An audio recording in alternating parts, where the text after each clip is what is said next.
The first doctor to die from COVID-19 in Ghana is laid to rest. He was a great physician. And so his loss is very, very, very, very, very bad for the hospital, for Ghana as a whole.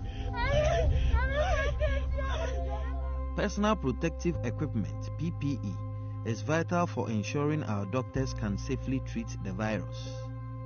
But these goods are in short supply, and Ghana's frontline medical staff are suffering as a result. I have been investigating one reason why PPE is disappearing. I am investigative journalist Aremeyaw. My team have been undercover in one of Ghana's best hospitals, where some staff have been selling vital PPE for personal profits, buying and diverting supplies, while their colleagues risk their lives to save our people. That's wickedness.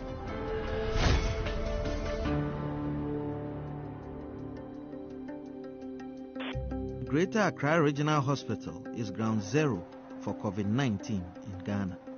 When the virus arrived, they faced a potentially disastrous lack of PPE.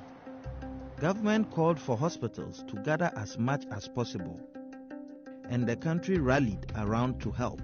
You are the frontline defense of the population against the disease, and we must all support you to be able to protect us. But I received multiple reports from hospital staff that some of their colleagues had formed a clandestine network to cash in on the crisis. My sources identified Mr. Thomas Osei, a hospital pharmacy worker. We soon confirmed these reports, secretly filming Thomas sell multiple loads of PPE inside the hospital. Protective coveralls for 600 cedis, $105. On another day, 9 sets of coveralls. That one is good to the workers, the nurses. Is it the same type? Yes. Is it the same type or? The same. Okay. Thomas seemed completely at ease, unconcerned about selling off this life-saving medical equipment in plain sight within the hospital.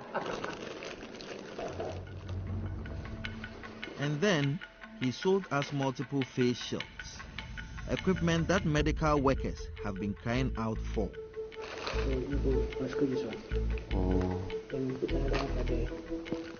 The total bill came to $450. Renowned surgeon Dr. Hadi Abdallah has faced a lack of PPE while treating COVID patients. It's unbelievable. This is so bad. He was shocked by our findings. If you look at the face shield, my head of department tried on his own to try and create some for us. And apparently we had some in the country and people were selling it like that. That's wickedness. Every 2 weeks the president makes a statement, tells the public how much PPEs they have contributed towards the fight of COVID. And we on the ground never saw it, and we kept complaining. More than 2,000 medical workers in Ghana have been infected by coronavirus. We work in a system where people were told that they had to manage with 2 or 3 masks for a whole week.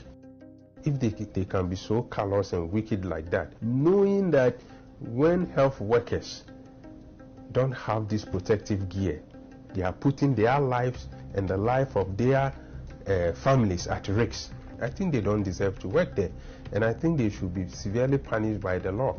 We put our allegations to Thomas, who admitted he had sold PPE. He claimed he did it for personal business, that the goods did not belong to the hospital, and provided receipts for the items. When we investigated the receipts, We were informed by the companies that wrote them that they were all written retrospectively under Thomas's supervision and backdated. The CEO of one supplier said they did sell Thomas PPE but believed it was for the hospital. The goods were intended for exclusive use of frontline staff, not for private sale. On the 9th of April, they had a call for a purchase of 9 face shields to be delivered to Rich Hospital, and I do not condone in selling to hospitals for private people to sell to the public. Another hospital staff member was also filmed selling PPE, Divine Kumoji. The hospital began sewing their own masks for staff when they began facing shortages.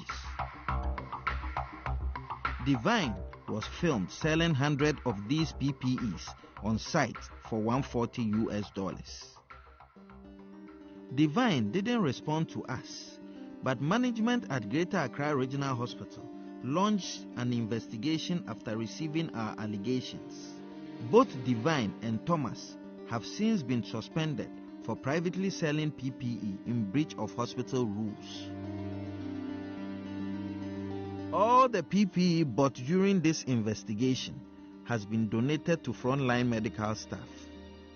But questions remain. How much of Ghana's vital PPE has gone missing? And how many lives could it have saved?